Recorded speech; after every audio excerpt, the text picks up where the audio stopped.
on? Going on, my friends? I'm Rick, and this is your seat at the table. Got a little Missy actually running around in here somewhere.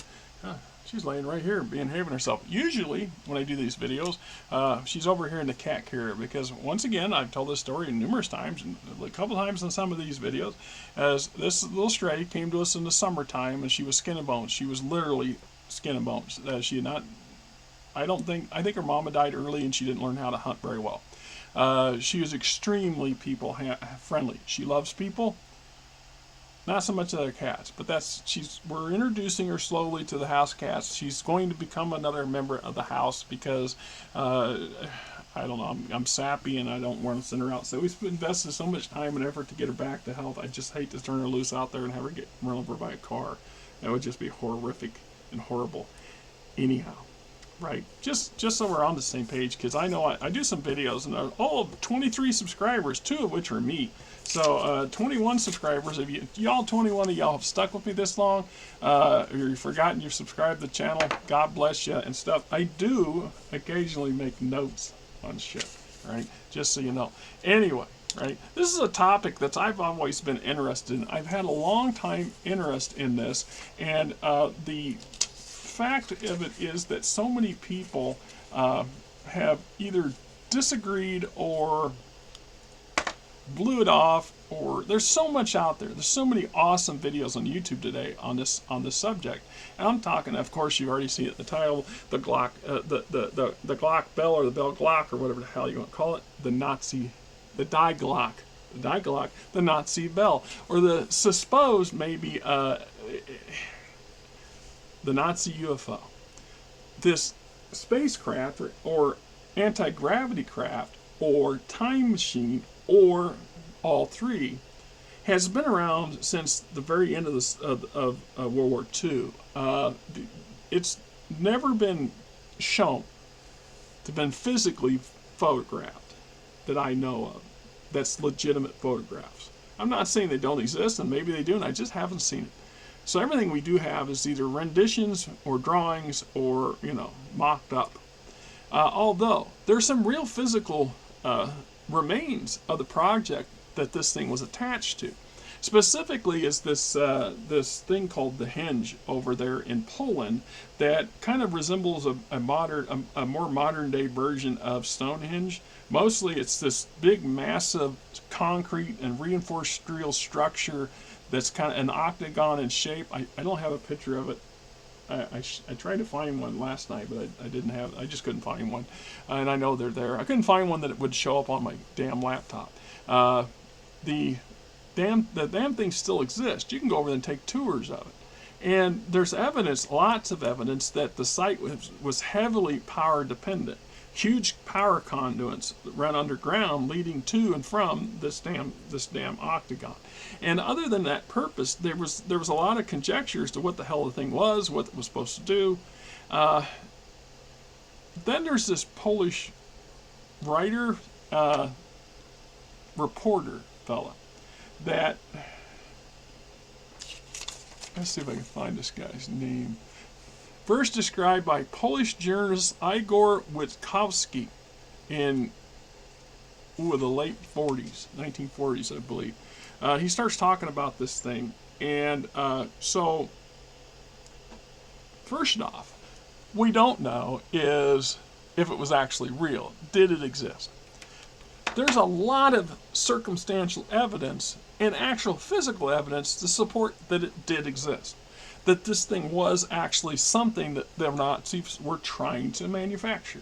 It is well established that Hitler, specifically, a couple of his senior party leaders, were huge fans of Wunderweapons, of these super weapons that would become the anesmus of the damn modern age. The modern day cruise missile the Nazis created. The crude version of it, right? The submarine, the Nazis were the ones that really made the submarines what the threat that they are. I mean, the list just goes on and on. The rockets, we know that a lot of the scientists that were captured, surrendered, and were captured at the end of the war, were split up between the West and the East, and a huge member, a big part of the NASA projects in the 50s and 60s were ran and managed by these very Nazi people, these Nazis and Nazi sympathizers, Operation Paperclip, all that stuff. A whole nother concept for a whole nother damn video at some other time. So the point was is that a whole lot of these, including von Braun, who was a very cagey individual, he never quite openly acknowledged everything. And if they didn't ask him the right questions, that was their fault, not his. That said, even he acknowledged that there were some projects that were extremely out there and that had potential. So when a person like von Braun sits there and says something is out there and has potential, you kind of want to go, right? So this thing supposedly it's speculated it was intended to go into space, to be an anti-grav machine for an anti-grav aircraft. So maybe it initially started out as this uber experimental aircraft design. The Nazis were extremely well known for that too. All you have to do is look at some of the very, very different and odd looking aircraft that they created in that short 10-year window that they were in power, including the first functioning jet fighter. You know, the M262 or whatever the hell it is a good example. I mean, beyond cutting edge technology, or at the very top of the notch, it was just, you know, sheer grit, firepower, and resources that allowed America to stay ahead of them, you know, or get ahead of them. Because toward the middle of the war, by the middle of the war, the Nazis were not so good a shape, and toward the end of the war, they were desperation. So they were still funding lots of this stuff, but it wasn't turning anything out. The interesting thing to note is that if this thing actually existed, there's no evidence really of it. But there's no evidence of it disappearing either. There wasn't some mysterious, weird-shaped aircraft that was whisked off in the middle of the night under heavy tarps by the military or by the Russians or any of that stuff. So if, assuming the Allies did acquire the device, they would have had to transport this thing ideally to the States. I mean, let's be honest, at the time, that had been pretty much where all this stuff would go. There's also a tiny caveat that, you know, years later, like I said, over the years, I keep revisiting these things because I hear new stuff, and I start tying that stuff together, and I thought the bigger picture starts, a deeper, richer picture starts to develop. So the one that really pops to mind is this thing called the Kecksburg UFO. In 1965, Pennsylvania, Kecksburg, Pennsylvania, I believe, this craft crashed in the woods, and it was like a metallic glowing acorn. So this is a model or a mock-up of what the eyewitnesses insist, and they insisted all to their death. None of their stories changed. None of them were found out to be liars. So when a lot of common, normal people talk about crazy shit, maybe there's something actually going on here. So this thing came out of nowhere. We're talking 1965, so a lot of our space technology was in full function. I mean, it's not unreasonable to say this might have been a capsule, a single pilot capsule for another country. You know, this might have been an experimental Russian capsule that the Russians launched into space, and it came back down and crashed in America. Well, if it is, that's damn reason enough by itself for the American government to land on it with both feet and then bury it somewhere. So when I hear stories about this, and then I hear stories about oh geez, God, you know, it was a frickin' name too. Gee, but Christmas. You know, the feller with the whistleblower fella. I've got a bunch of videos on this damn shit. It's just stupid memory shit at my age. It's starting to drive me nuts. When he was going on about, there was 9 craft at Area 51, well, specifically in S4, and that he was allowed to work on one, and one that sort of, kind of looked like the typical saucer by the way he described it, although clearly not human-made, because it lacked any of this. You know, you can look at these replicates or these visual images suggesting what the so-called Die Glocke looked like, but it's clearly man-made, a manufactured item. Hell, these things look like they're made out of iron and crap, which in reality would not have been true.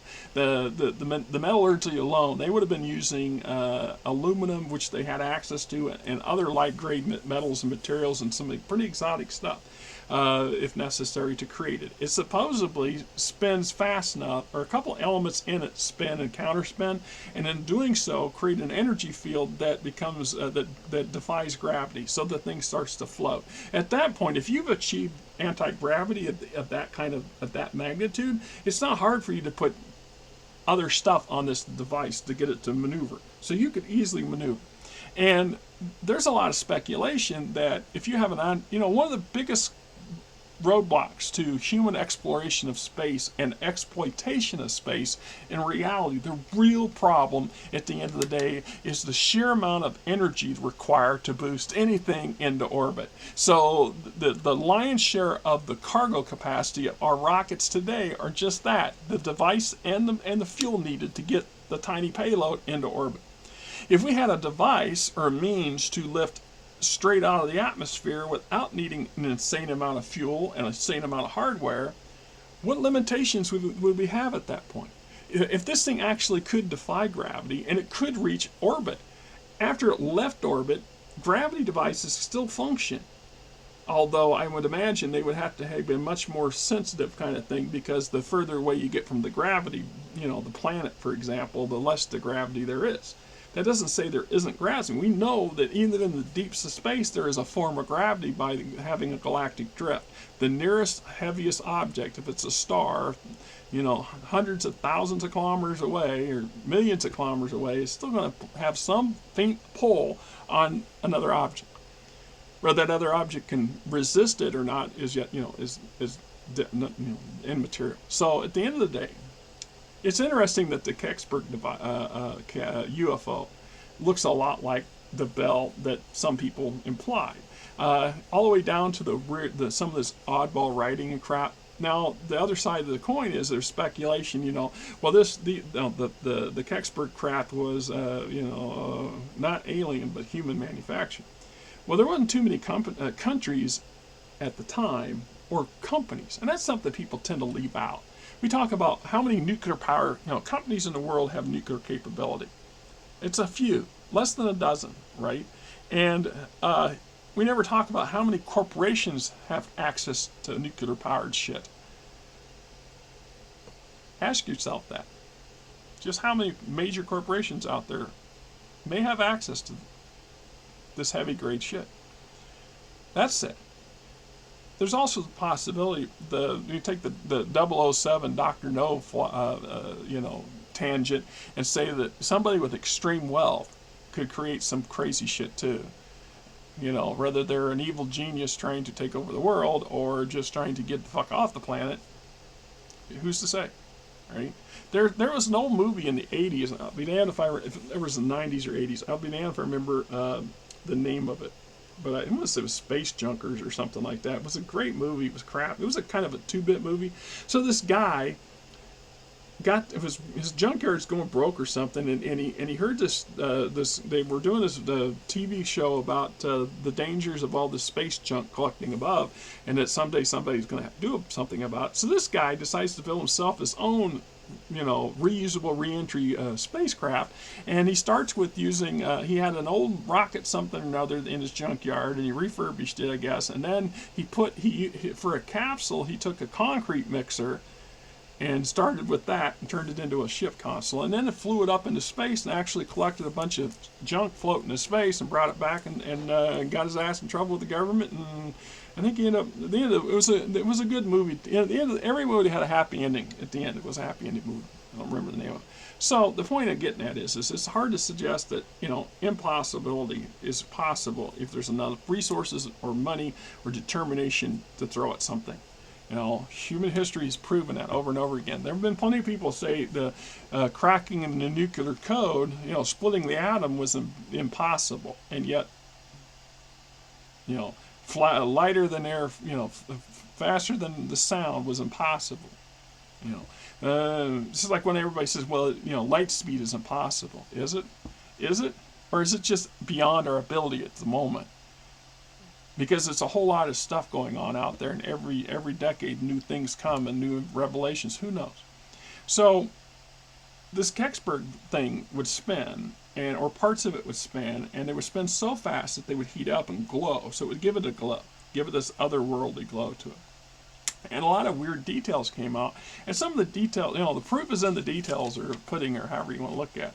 So I'll look at my notes just here. Belief that the henge, a site in Poland resembling a modern Stonehenge, was part of this thing. I already talked about that.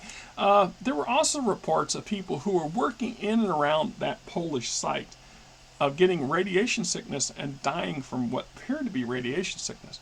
Keeping in mind that anything about radiation at all was in its infancy, in that era, and very few people would have very little understanding of any of it, let alone the dangers. There were some. They weren't completely dumb and stupid. They understood that the Earth produces radioactive materials. There's a number of isotopes and mineral resources in Earth that have some level of radiation in it, some of it lethal. It's some of that stuff that we convert and tap to use them to make the very nuclear bombs and the fuel for the nuclear power plants that we operate today. All right, so the facts are they're there.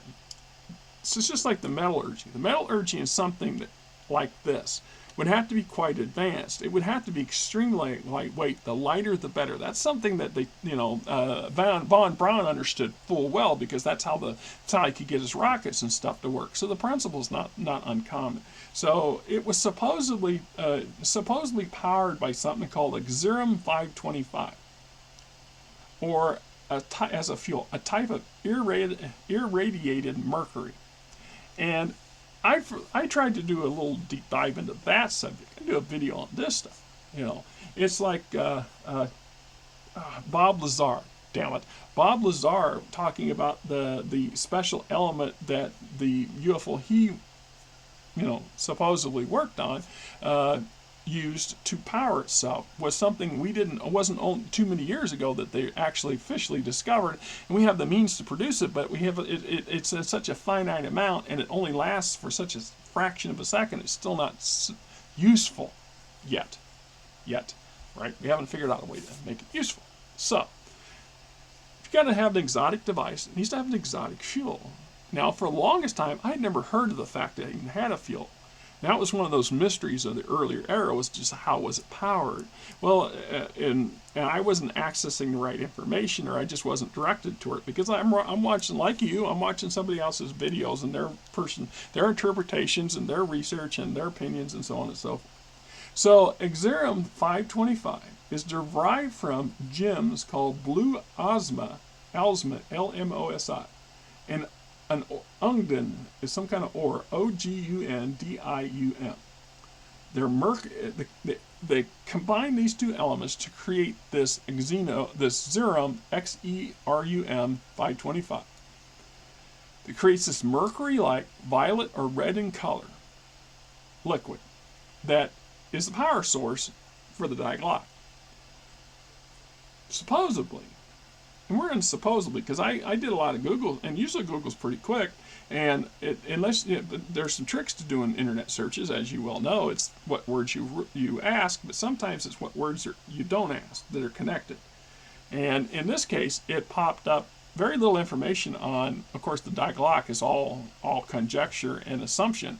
There's very little proof other than the site, and we don't know for sure exactly what the site was. And although the people who were there at the time, most of them died, and the ones that didn't were either not talking or not in a position to talk, or they did talk, and most of us ignored them. The people then were not paying attention to them because it was too absurd. The whole idea of this anti-grav vehicle, this lighter-than-air vehicle that potentially, like I said, if you can defy gravity, you can go into space. That makes it a spacecraft right off the bat. You don't, once you get up there, then you got to worry about getting around. If you want it as an aircraft, anti-gravity's the bomb, because we talk about modern UAPs and shit today. The modern UFOs and stuff move in such manners that it's impossible to duplicate physically with our technology today. That our jets just don't move like this. They don't go from here to here and it literally disappear and reappear here. They move so fast your eyes can't keep up with it. It's not that they teleported from here to there. Although there's no way for us to know that that's not how that technology for them might work. If that's them, is something. But the point is that physically speaking, things can occur and we can't see or hear or smell or touch it, taste it. Right? We have to trust the people who can, in theory or through practice, prove it, right? So the fact is that these rare gems and this rare ore only found in Mount Kenya. That makes things even worse because now we're having, a very rare element that's used to power this one-off, extremely experimental craft comes from a very remote location in Africa that, more importantly, was not controlled by the Nazis. So I did a little deeper dig. That site, Mount Kenya, Kenya itself was for a brief window under the control of the Italians during World War II. So this did allow the Germans access to the area. So potentially, if there were these gems and this ore there, they were able to get access to it.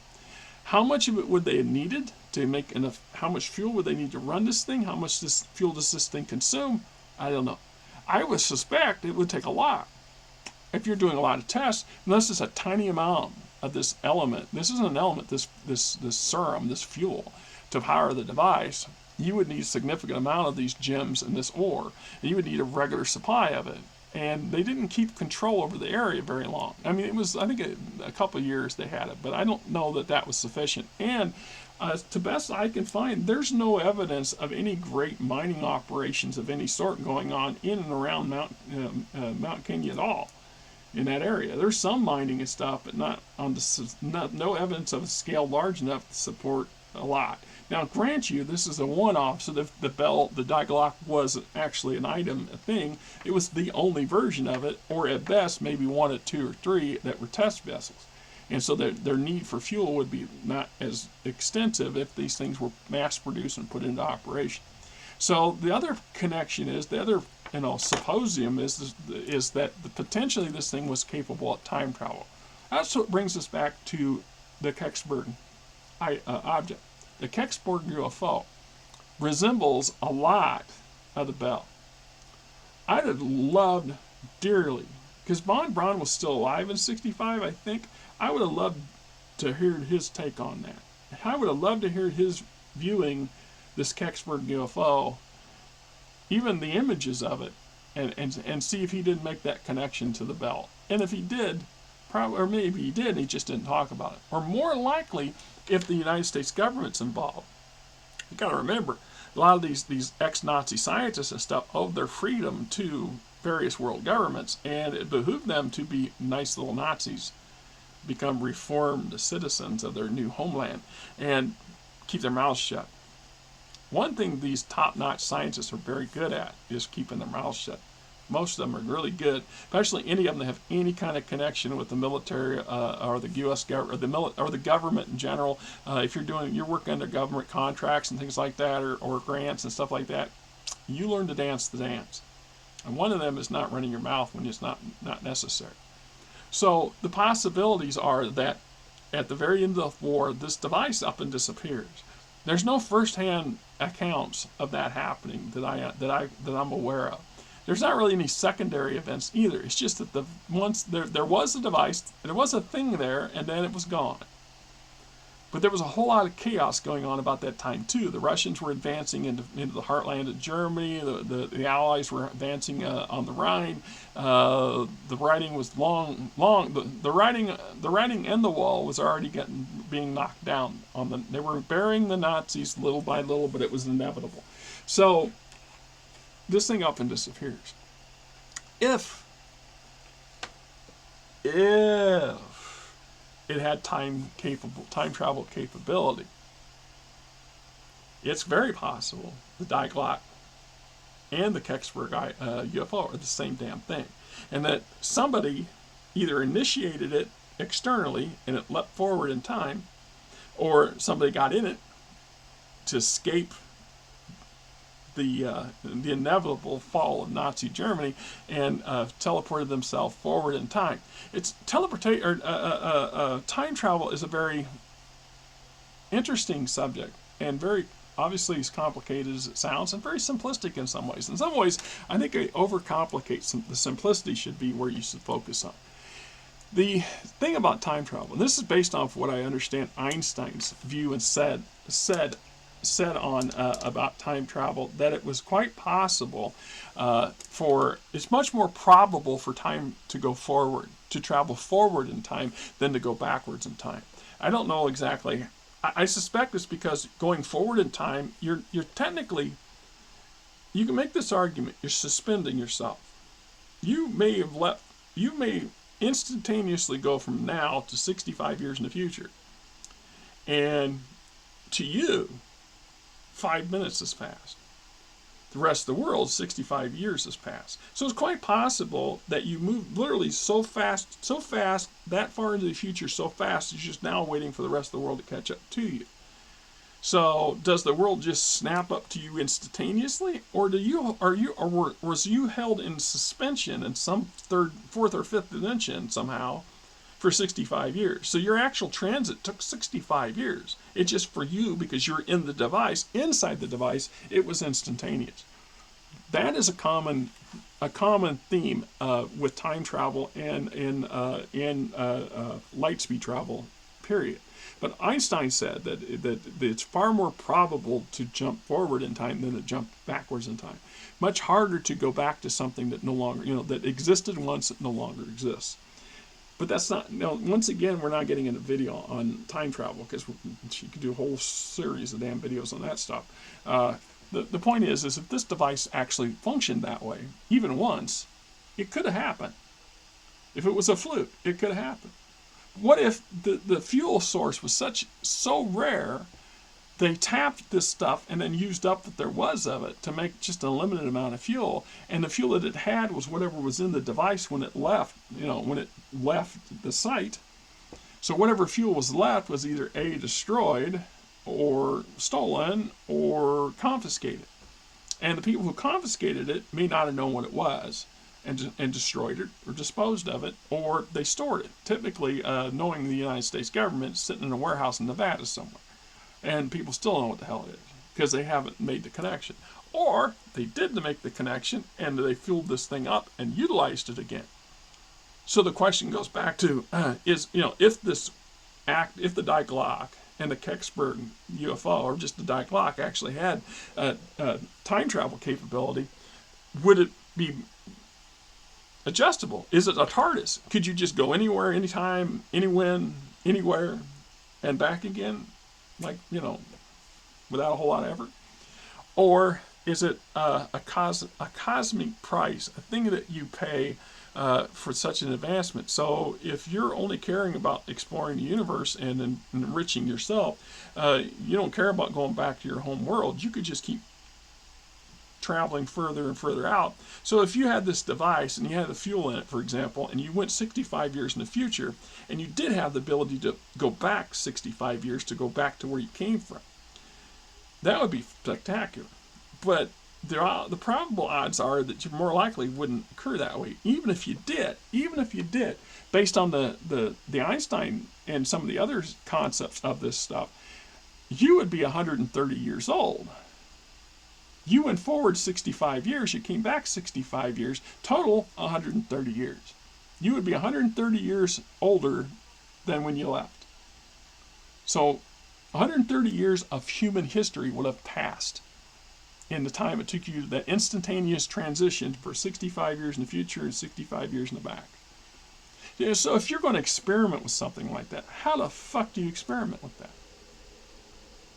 In theory, you take the device, you fire it up, you put a pilot, a volunteer in it, you fire him, say, 10 years into the future, if you can control that. So that's an element of the pseudoscience and and I use that term loosely because I'm just saying the lack of science. The lack of science, the lack of true understanding of anti-gravity, of time travel, beyond the theory stage, as far as we know. I truly suspect that the United States government, other world governments, the Russians, have experimented on this stuff. It's all viable ideas. It's just a matter of trying to find a physical way to make them do what we think they ought to do. So if you transition this and your time goes by, you could send something forward and then wait 10 years and bang, oh well, we got a thing. Well, you can't send it back 10 years. Because if you send it back 10 years ago, Nobody knew they were going to send you were going to send you anywhere. Now you're preceding your own existence, and that makes some issues of its own. But the fact is, the lack of facts doesn't necessarily mean it's not a thing, right? And but the more you lead and the more you I really struggle. I do believe that there are rare elements and rare things like these blue elmosi. I did not Google them. I should have. Googled to see if those existed. But this mercury like violet or red color, and it says it's like mercury, doesn't mean it was mercury. Yeah. This Polish writer, he claimed that the gems and ore was found under Mount Kenya. I did say that it did show that Italian troops did occupy parts of Kenya, including that area, so they did have access. They actually occupied some of it almost to the end of the war because they were so cut off from the main play that was going on in Europe that it wasn't even bothered to be put together, right? And so you just have to wonder. So when we look at the Kecksburg device itself, the dimensions that the eyewitness is given was 4 meters tall by 3 meters around. So, about 12 feet, 15 feet tall, about 9 to 10 feet in diameter, that it had 2 high-speed counter-rotating cylinders. So something on the outside of this device spun, and they spun in opposite directions. And enough that it created a glow. So apparently somebody was a witness. Our Polish author slash journalist didn't just pull, well, he may have made all this up. He may have pulled this shit out of his ass. Right?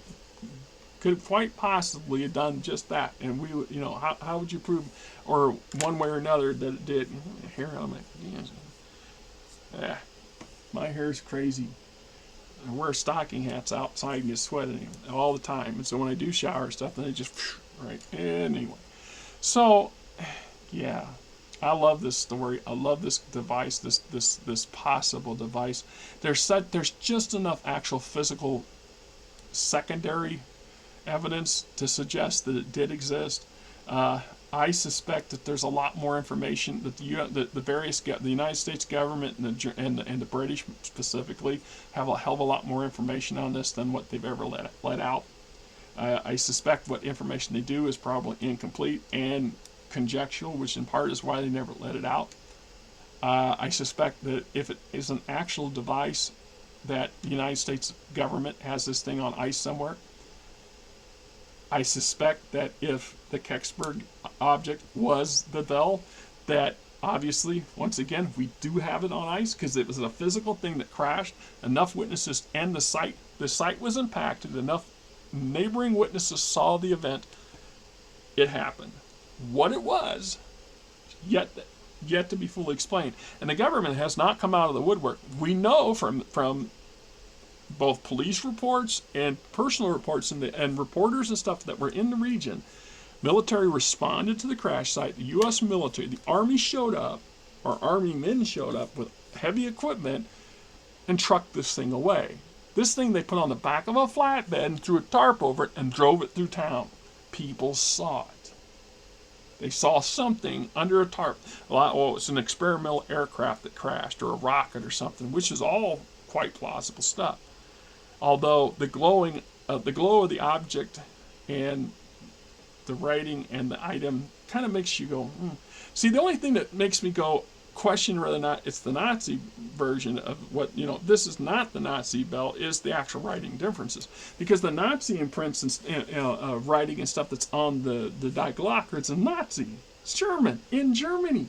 German. So, in German character, however they, their language is written out. Whereas you look at this script, if that's what that is, that's supposedly on the side of the craft, as witnessed by people from a distance, more likely or not, this is not German at all or Western language at all. But there's a couple other the Middle East, for example, uses a lot of very artistic styles to their writings. So it's quite plausible this was some other country's attempt at doing something, or a third party, like I said, somebody with a corporation or somebody with a shitload of money trying to trying to make the new breakthrough. So there's just enough there to make me go, maybe not. A lot enough there to go, pretty damn close. Pretty damn close. So the other possibility would be, they did a movie here not too many years ago that was a space Nazi movie. The Nazis escaped to the moon, and then they tried to invade the Earth again. And they had flying saucers that looked just like this, except they had cannons on them, so they were flying tanks. And I think they made a second version. They were talking about doing a second version. Anyway, obviously the device, if it existed, disappeared, was either taken or somebody flew it away. And if they flew it away, where to? Well, if it was just an atmospheric craft, then obviously all the fantasies about time travel and space travel are null and void. But if that was true as a flying craft, potentially they could have flown anywhere. They could have flown to that, quote, secret place in Antarctica, because there was a big hush-hush thing that took place in the 50s, if I remember right, or late 40s, where this big military endeavor went down to Antarctica for some reason, and it's never been 100% clear exactly what that thing was about. But quite a few resources were devoted to it.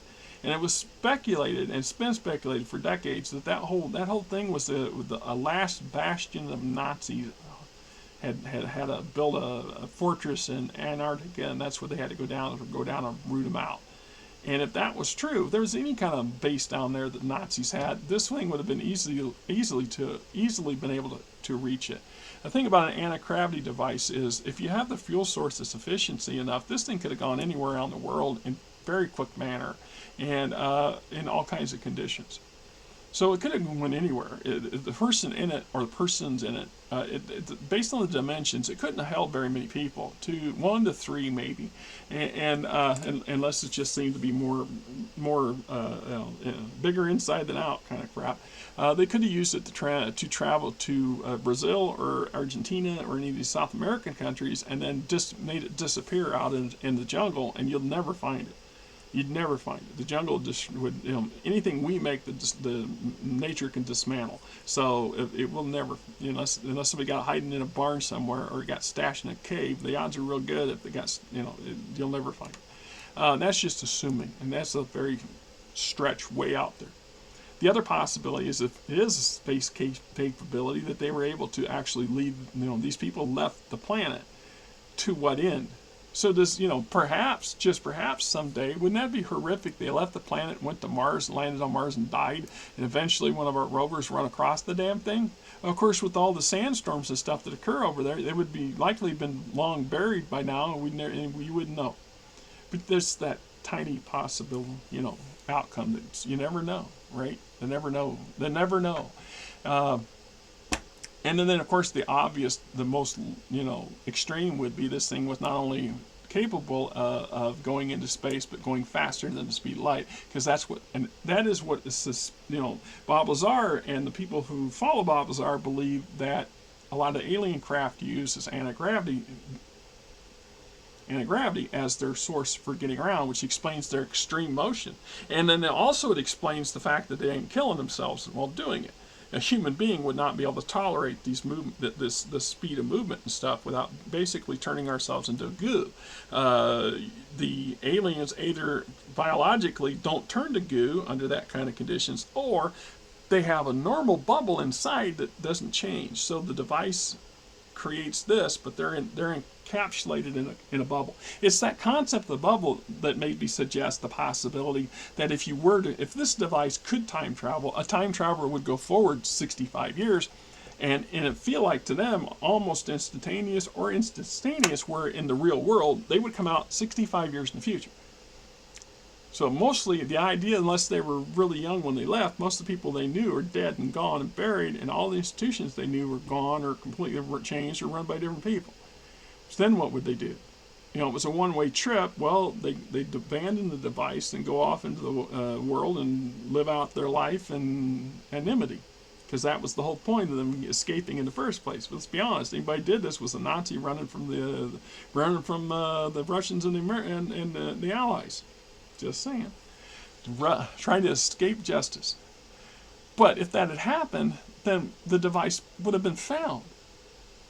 Or was it found and we just don't know? Remember, we go back to Bob Lazar. There were 9. He said there were 9. He saw 9 craft of all different shapes and sizes. I have to. I'll have to start. I'll do a little Google research, or a little Google dig on it, and see if Bob Lazar ever mentioned having seen anything about the Glocke. Because if even if somebody of a really curious nature gets a very brief glance at a bunch of strange-looking craft in a hangar, they're told not, and they're being told to not look at them. How can you mean, hey, don't look at that? You've already looked at it at this point. You wouldn't recognize one of these acorn-shaped things right away? Bob Lazar never mentioned that he did.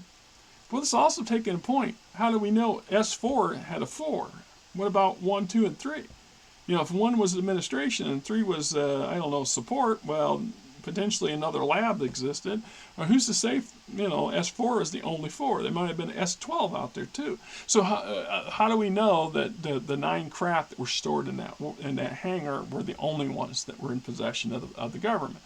And if so, maybe they're somewhere else.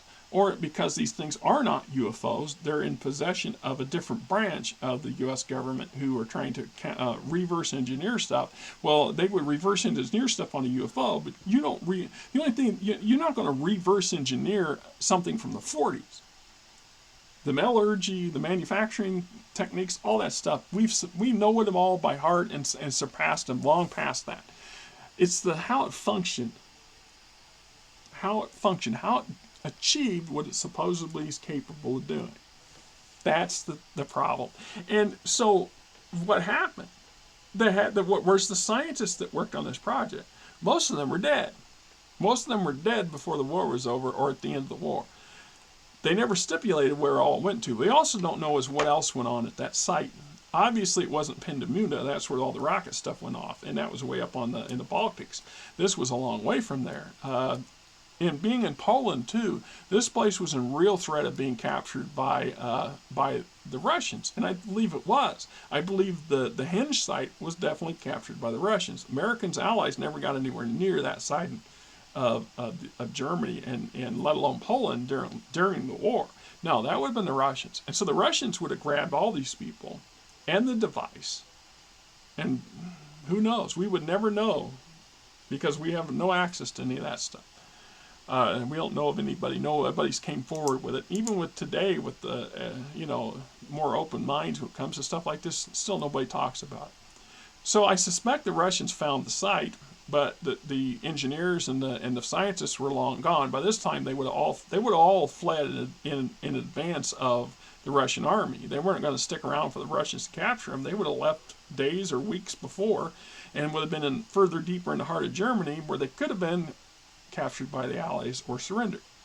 The device, on the other hand, that's a bit tricky. The Nazis could have trucked it out of the site to another site, but once again, there's no evidence that we ever actually found something like this, other than this Kecksburg thing. And all the evidence we have there is either being tightly controlled by the government or, eyewitnesses. I saw something weird, which is always kind of right? So, I don't know. I think it's an awesome idea, an awesome concept. And truth is, I honestly believe that this sort of technology is within our ability to grasp. Sometimes we can just luck into something. I read something here a couple weeks ago I think it was another thing that they attribute to Einstein, but I don't know that he actually said it. He said the most likely way the world will end is when one scientist turns to another scientist and said, well, that didn't work. Let's try it this way. Let's try it in reverse. So, theoretically speaking, you might get dumb lucky.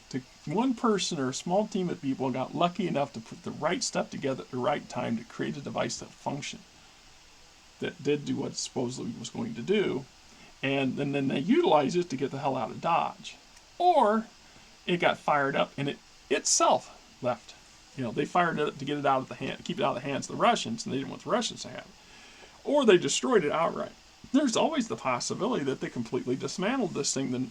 The Nazis were notorious for that sort of stuff. You know, scorched earth was quite, especially in the in the wake of the damn Russian army. Let's eliminate it. But yeah, if the government got it, the possibilities are just unlimited. But I also believe that, and part of me believes the government did not get their hands. If the Glocke was literally a thing, I do not think the government got their hands on this. Or if they did, it had burned out. It was no longer functional because the technology was 1940s, 1930s technology. Regardless of how exotic it was still that era technology. The only limiting factor may have been either the manufacturing materials used to device. They might have been extremely limited, and or that extremely complicated, weird sounding fuel that it may or may not have used. If there was a very limited amount of the material, how much fuel did they make? There wasn't enough. And this thing, if it got utilized and leapt forward and it was the Kecksburg thing, well, it used up its fuel source and then it's a dead curio from a bygone era. Or it left the planet altogether and could be drifting dead in space out there someday for some of our ancestors to bump into someday. You know, who knows? Or maybe, just maybe, it did time travel and it time traveled far, far into the future. Or theoretically, in the past. You go back far enough, once again, the physical items are not going to exist. If you were to teleport 50,000 years into the past, you would be able to eke out a living.